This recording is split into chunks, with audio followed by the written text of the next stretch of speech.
Well, saying that there's a bit of trouble going on in Northern Ireland is really a bit of a dramatic understatement at the moment.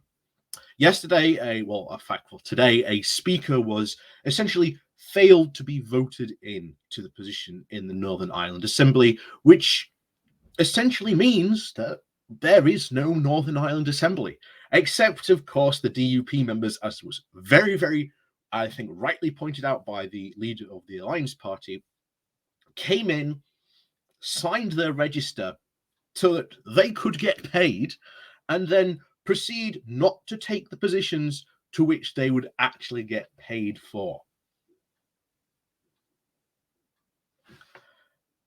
I am at a loss for words, but needs to say this situation in Northern Ireland is not going to go well, and it is the DUP quite rightly put forward again by the absolute. Again, go watch it. See if you can find the leader of the Alliance Party speech he just gave. I've reshared it on my Twitter feed if you want to go take a look at it. But yeah, she got it 100% right. The DUP are making absolute fools of themselves, and they were elected to go in and do a job, not be obstructionist and not do anything. And the problem is that this now starts a potential crisis where I think if it's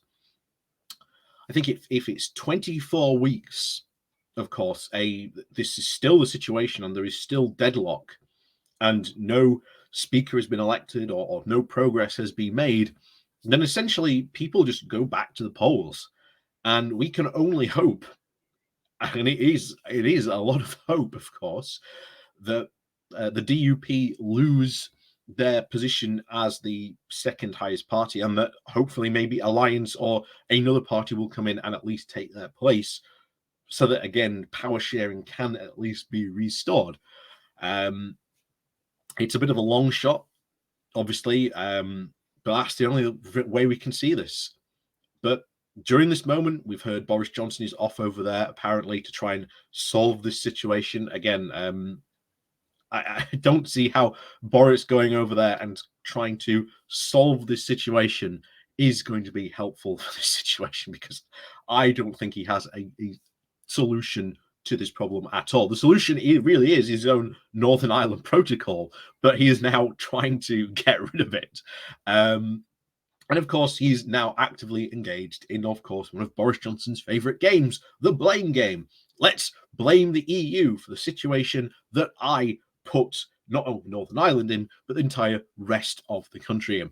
So before we continue into today's article, please do remember to hit that like, share, and subscribe button. And of course, down below there are links to my Patreon page and a notification link called Buy Me Coffee, where you can buy me coffee. And as always, thank you very much to all those people who do help support the channel that way. And of course, down below there are links to my YouTube subscription button, and of course the new YouTube thank you button, which gets to leave like a nice fancy comment. But as always, thank you very much to everyone who does support the channel. And now over to this. And like I say, always good to see going to a sort of an Irish news source, because again, it's always good to get sort of their opinions and what they see as a situation going on here. So this comes from RTE, with the title of Original Sin: Boris Johnson and the Protocol Blame Game. On the 5th of February 2018, a senior Northern Ireland civil servant took a phone call at Schiphol Airport in Amsterdam. It was a tense period in the post-Brexit referendum period. Theresa May was under increasing pressure from rebel Tories, fearful that she wanted a soft Brexit, saying, "The tension is unbearable," gasped Trevor Caravan, and the Sun's political editor in that morning's edition, saying, will Brexit champion Boris Johnson storm out of the cabinet and trigger a leadership meltdown? Will Michael Gove back Bojo, or do a deal to be the Chancellor and remain under Amber Rudd? Again, it's bizarre to think back to those days of 2018 where all this was going on. Strange to think all the crazy stuff that happened then and where we ended up now. Partly that is very much responsible. And again, that 2018 year as a whole, when we write the full history of Brexit, is going to be a very intensely studied one. I can tell you that now.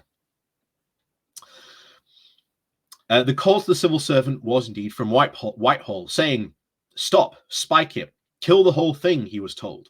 What Andrew McCormick, the leader of the Northern Ireland official on Brexit, had to kill was a paper he had been encouraged to write by the UK government, having a green and red channels at the Northern Ireland ports, green for goods going into Northern Ireland, and of course red for goods going to the south. This was, of course, long before today's Northern Ireland Protocol. And ironically, it is the current UK government that is demanding exactly that. The green and the red lanes that would bifurcate the trade flows into stuff ending up in Northern Ireland and stuff going south. And of course, the context in February of 2018 was far different. Andrew McCormack this week gave a lengthy testimony about his time at the heart of the Brexit negotiations to the Brexit Witness Archive, run by the UK in a Changing Europe think tank. He graphically lays bare the confusion, the contradictions, the intrigue, and wishful thinking and fear of alienating the hardline Eurosceptics that characterized the May and Johnson administrations. The testimony will make very uncomfortable reading for the British ministers, now trying to lay the blame for the deadlock in the Northern Ireland politics entirely at the EU's door. And McCormack paints it in a very stark picture of the UK system completely unprepared for the Leave vote, and which did not even fully understand the Good Friday Agreement, saying that London had a very limited grasp of the peace agreement compared to the Irish government, he says. And as a civil servant, he was adamant that he was scrupulously neutral with a collapsed executive from the early 2017, and with no ministerial guidance. He and David Stirling, the head of the Northern Ireland Civil Service, were left to come to terms with, and then even manage the impact of Brexit on a fragile peace process. All while the UK ministers were keeping McCormick either at arm's length or just out of the loop. Later, when the Whitehall officials did give explicit guidance, it would be conducted by Boris Johnson. And of course, from the outset, the Northern Ireland Civil Service had two things to cling on to. In a joint letter from the First and Deputy First Ministers Arlene Foster and Martin McGuinness back in August of 2016, calling on Theresa May to ensure that there was no hard land border and that the trade between North and the EU would continue with as much ease as possible. The other was, of course, the North-South Ministerial Code communique in November of 2016, spelling out how senior Northern Ireland officials would meet regularly with the Irish officials as part of the high-level working group on Brexit issues. By contrast, when when the Whitehall officials did communicate, they would talk very vaguely about somehow trying to stay aligned in the EU single market, according to Theresa May's baffling view that it wasn't about binary choices. And of course, as McCormick recalls, they seemed to completely refuse to recognize that there would be hard choices. And those hard choices came into focus in 2017. Dublin was desperate for May to actually spell out what her non-binary choices approach was, even if her barnstorming Brexit speech at the Tory party conference and Lancaster House seemed to lead towards a harder Brexit. Likewise, Belfast needed to know how not to return to the borders of the past would actually work. And of course, when unionists now complain that the EU had ignored their concerns, responsibility goes back to the very genesis of the protocol and the inability of the UK to actually define its objectives realistically, and having done so, to actually try to articulate unionist concerns. I remember, says McCormack, going into meetings with the Brexit leaders in some of the member states, permanent resignations representatives in Brussels, and hearing them lead with a totally Irish-based perspective on the Good Friday Agreement, saying, "I don't think it's fair to criticise Dublin for the approach that they took, because this was a matter of external significance for them." The unionist voices was also very much absent because there was no executive and no ministers. What McCormack now makes clear is that Theresa May, despite her Tory conference rhetoric, was keener on a higher alignment agreement with the EU than she was actually letting on. This was expressed in to try and reassure the unionists, but also Britain's manufacturing sector, If the EU and the UK had chosen closer alignment, then the friction on the land border, or even indeed the Irish Sea, would be kept to a minimum. Indeed, while the UK EU joint report back of December of 2017 is famous for its embryonic backstop by which the Northern Ireland would stay in the single market, the actual language refers to the UK remaining aligned if technology or even a trade deal did not keep the Irish border open. And of course, despite the Irish and the EU protestations, this was what was meant to be the Northern Ireland only. And McCormack is convinced that May was quite quietly, keenly in favour of a UK-wide approach, something which became apparent because, of course, of her ill-fated checkers paper. Nevertheless, McCormack and his colleagues had been encouraged by British officials back in October of 2017 to work towards on the Red and Green Channel papers, which they did for several months. However, during that phone call on the 5th of February 2018, London ditched the idea completely. British officials were then starting to probe the EU negotiator Michel Barnier on the idea of a UK-wide customs union with the EU as a way to avoid an Irish Sea border. With such high alignment, the red or green channels wouldn't even be needed, and indeed McCormack's detailed work might even undermine the UK negotiating effort. Yet, despite her confused handling of these issues, May did actually grasp the need to keep unionists on board.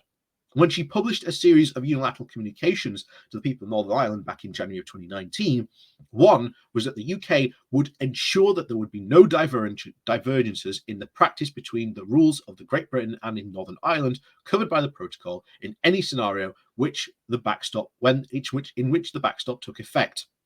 McCormack says that this was too much for the hard Eurosceptic right of the Conservative Party and indeed for the DUP. That was probably the part what finally lost her the party. He had told the Brexit Witness Archive. All of this is a reminder of just how relentless the UK has, under Boris Johnson, cleaved to a hard Brexit to diverge from the EU, and how that has made Northern Ireland's question so much more toxic. In the light of McCormack's testimony, Johnson's acceptance of the Wirral deal cooked up when the Taoiseach Leo Varadkar back in October of 2019, after he had forced May from office, seems extraordinary. Indeed, as McCormack points out, the vast amount of the language of Theresa May's back in November of 2018's backstop and even Johnson's October 2019 protocol is almost identical. Which brings us to whether Johnson actually knew or even understood what he had actually signed up to. Northern Ireland officials were not informed in advance of the detail of the Wirral Compromise, and was essential that he had instead a sort of backstop that would be the front stop.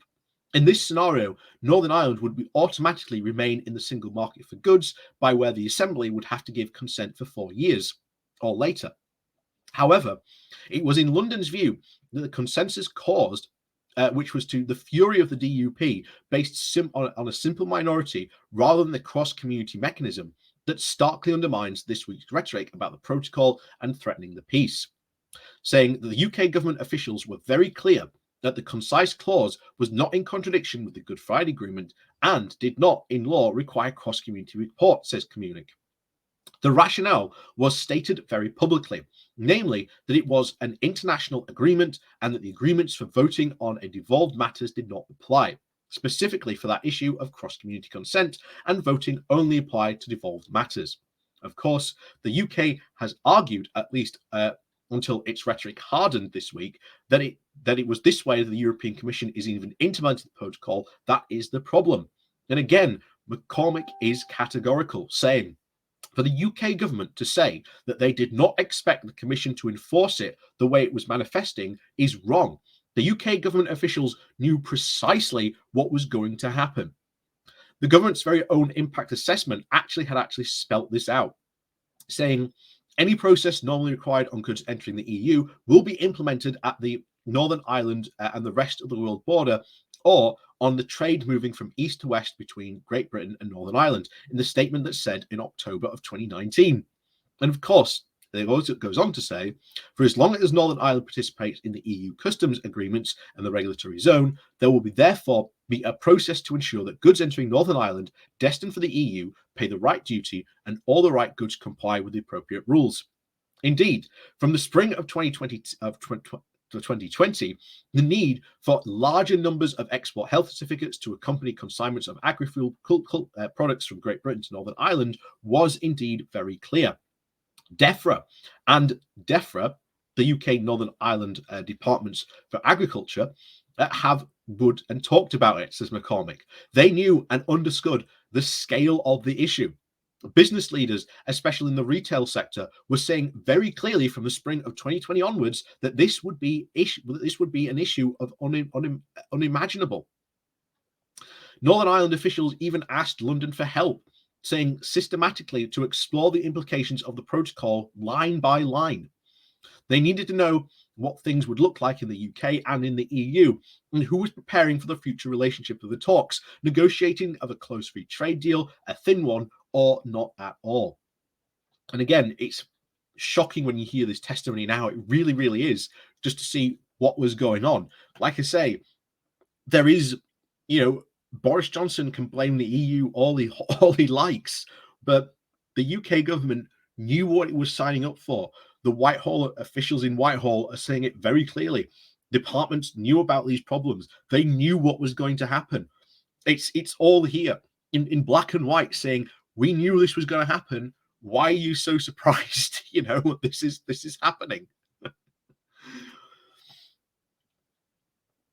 However, this was when, of course, Boris Johnson and other ministers were saying that there would be no paperwork needed whatsoever. I see a parallel universe, says McCormick, where we and of course the UK government and even the Irish got into the process and understood things in detail. And from October 2019 onwards, we could have reached the end of 2020 with a lot of the detail worked out and resolved. But by the end of 2020, the EU and the UK had reached an agreement through the Joint Committee set up by the Divorce Treaty, and a set of 3 to 6 month grace periods to allow the retail sector in Northern Ireland to accept and adapt to the protocol. McCormick now believes that Michael Gove, Johnson's interlocutor with Marcos Silvac, the European Commission Vice President, swallowed the deal in order to save the free trade negotiations, which were months beyond deadline. Without the Joint Committee decision, the UK would not be in a position to drop the clauses in the UK Internal Market Bill, which breached the protocol, and then those clauses still in the bill, and the EU would have not have continued the free trade agreement. Gove even told the House of Commons that in December there had been a 3-month grace period was indeed sufficient time to ensure that supermarkets are ready to comply with all the export and health certificates. Yet, within 6 weeks, London was already saying that supermarkets would need over a year. I find it hard to believe, McCormack says, that in December of 2020, that supermarkets had in truth given the government the assurances that they would be ready within 3 months, saying the timing would suggest a link between the protocol negotiations and the main trade negotiations. All of this leaves us with 2 fundamental questions hanging over the protocol, which are acutely relevant as London now prepares to dismantle it. Did Boris Johnson deliberately sign the protocol, triggering an election and getting a landslide majority, knowing that he would disregard it later? Or did he sign it and then hope that things would work out? And if they didn't, the UK would just back out of its obligations anyway. Andrew McCormack believes it was the latter. This is because, of course, the UK agriculture and customs officials have been working very intentionally and urgency on ways to try and make the protocol work and smooth out as many of the procedural rough edges as possible at a cost of many hundreds of millions of pounds. The big problem, of course, is the connection between the border control ports so that UK officials could check the GB agricultural food consignments. This kind of activity has developed compliance, and even the DUP Agricultural Minister Edwin Poots did not want to be part of it. However, according to McCormack, London initially insisted that the BCPs had to be built according to the protocol. Yet, Johnson was saying publicly otherwise, saying there was a chasm between Boris Johnson's rhetoric about no controls and what the UK government officials were saying or doing and saying. Ultimately, the Northern Ireland Civil Service was left to carry the burden of Brexit with such mixed messages and such a prolonged lack of preparation or even realism from the UK government. None of this is to suggest the protocol does not bring huge changes, costs, and burdens for the businesses, for unionists. It could it is very cold comfort to say that the UK should have prepared for Brexit and be prepared for its impact on society that was still recovering from 30 years of armed conflict. But what has now come to pass is that Boris Johnson is laying claim to being the exclusive defender of the peace process because unionists dislike the protocol more than nationalists, and the entire blame now rests with the European Union. And of course, on Monday, Boris Johnson is due to make a speech on the UK's intentions in scrapping parts of the protocol, while the UK Foreign Secretary Liz Truss will make up a follow-up speech on Tuesday. Sources say that the thrust of the UK's strategy is to try and convince member states to give Marco Solvak a new mandate to try and restart negotiations. But the EU have been very clear.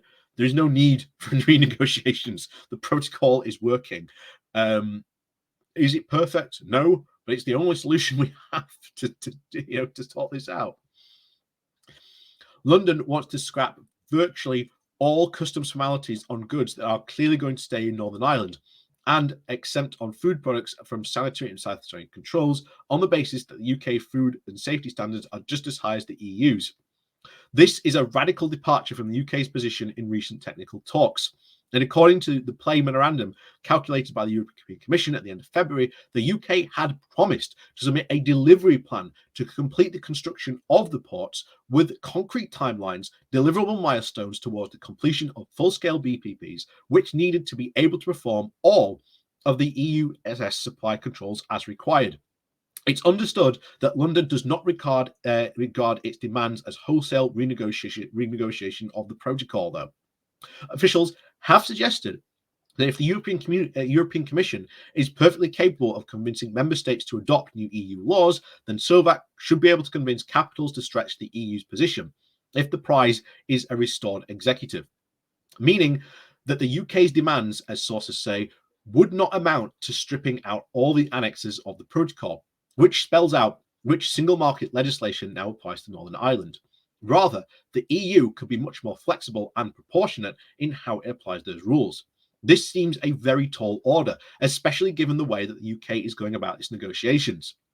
And according to one diplomat briefed on the detail of Truss Slovak's phone call on Tuesday, Slovak did appeal to get to try and back on the table that the UK had never really explored the possibilities of the October package of the EU proposals, that unilateral action wouldn't work. Brussels is, for now, keeping the response very low-key, saying, when it came up again on Wednesday in a meeting of EU envoys, all the air of exhaustion in the room was palpable, said the diplomat. People were saying, not again. The Ukraine situation is so all-consuming and spreading into so many different areas that the last thing people want to do is start spending more time and energy on this. The idea that the EU will reopen this at all, or even engage in intense discussions here, is ludicrous. It's not going to happen. So here we are, once again. And like I say, when you hear that testimony, it all goes back to what we were saying before. Not only did Brexiteers not understand what it was they themselves were signing up to, Boris Johnson certainly didn't know what he was signing up to. We've had quotes and comments from other top-level Brexiters saying, yeah, sure, we can sign up to this Northern Ireland Protocol and we can change it later when we want to. Again, that's not how these international treaties work. And I think it puts it very clear in those two questions. A, did Boris Johnson willingly sign up to the Northern Ireland Protocol, knowing full well he was going to change it later? Or did he sign up to the Northern Ireland Protocol hoping that it would work, and if it didn't, he would be able to change it later? Those are the two questions we are now stuck in, and these are now very serious problems we have had since day one. We have said right from the very beginning, going back to 2016, how do you intend to solve these problems of Northern Ireland? How do you solve this problem? Because you can't have a border between the Republic and the North of Ireland. You just can't. The Good Friday Agreement says you cannot. So the only place you can put a border is in the Irish Sea, unless, of course, you intend to be in the Single Market and Customs Union. And of course, in 2016, the Brexiteers were very clear. Only a fool talks about leaving the Single Market and Customs Union, which, of course, was a complete lie. We've now seen them push for as hard a Brexit as they possibly can because, well, they could. And as is always with any revolution, the extremists always seem to take charge, and sooner or later, their own revolution comes back to devour them. And this is indeed going to devour Boris Johnson, because at this moment in time, the EU is not interested in reopening these negotiations. It has said very plainly and clearly the Northern Ireland Protocol, it works. If Johnson is seriously going to go on Monday and say, we're taking out parts of the protocol or whatever, that enters into a trade war which will hurt us far, far more than it will certainly the EU, because they could easily just go, well, fine, there's your deal, gone up in smoke. There's so much more they could start doing in terms of like targeting, tariffs and all kinds of stuff. None of this is going to go well. And it is because people like Boris Johnson and these Brexiteers engaged in magical thinking that things like this, the Northern Ireland Protocol, was just not going to be a problem, and they could just get whatever they wanted regardless, because Britain held all the cards. Choose your Brexit quote as you will. But of course, as always, thank you very much for watching. Please remember to hit that like, share, and subscribe button on your way out. And of course, down below, there is a link to my Patreon page and a one-off link called Buy Me Coffee, where you can buy me coffee. And as always, thank you very much for watching, and we'll see you all next time.